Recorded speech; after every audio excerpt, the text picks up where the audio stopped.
जो माता पिता अपने पुत्र और संतान को संस्कार नहीं देते, उनकी संतान संसार में जिंदगी भर दुख भोगती है। जो माता पिता केवल अपनी संतान को संपत्ति देकर चले जाते हैं, ज़्यादातर सभी माता पिता की दौड़ यही चल रही है कि इतना धन कमा कर रख दो कि 7 पीढ़ी तक धन कम न पड़े। पुत्र और पुत्र के पुत्र, पुत्र के पुत्र, पुत्र के पुत्र, 7 पीढ़ी तक कोढ़ी पैदा होंगे, इन कोढ़ियों के लिए धन कमा कर रख दो।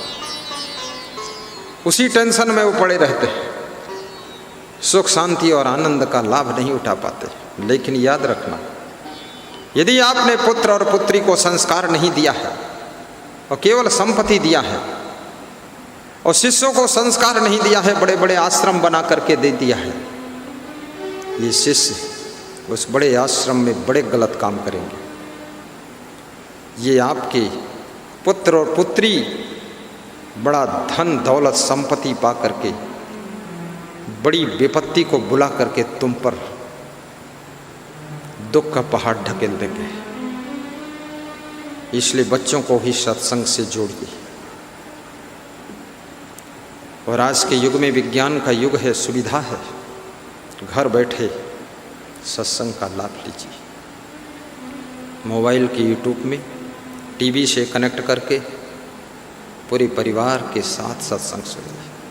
लाइव सुनिए वो भी ठीक है, लाइव सुनने का टाइम न मिले तो फिर डी लाइव सुनिए, और डी लाइव का समय न मिले तो एपिसोड सुनिए। बात को कभी भी सुनिए, वो गायब नहीं होता।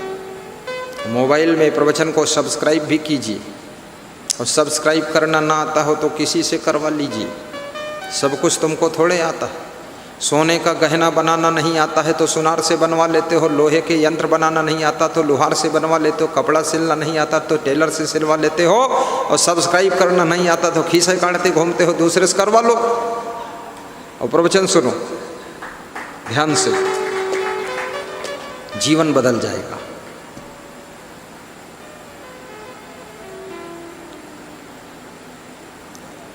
जीवन में जितने दुख हैं, उन दुखों का कारण तुम्हारे दोष हैं। 3 प्रकार के दोष होते हैं, तन का दोष, मन का दोष, वाणी का दोष। तन के 3 दोष होते हैं, चोरी, हिंसा, व्यभिचार। मन के 4 दोष होते हैं, ईर्ष्या, क्रोध, मान, छल। वाणी के 3 दोष होते हैं, गाली, निंदा और झूठ। इस 10 दोष के बीच में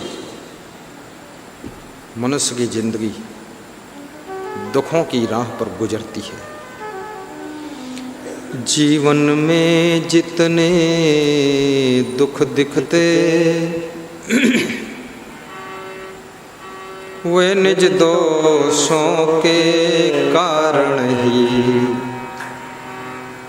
पथिक जी ने स्पष्ट कर दिया कि यदि आपके जीवन में दुख दिख रहा है, तो जिंदगी में दुख भोग रहे हो, तो दूसरा कोई कारण नहीं।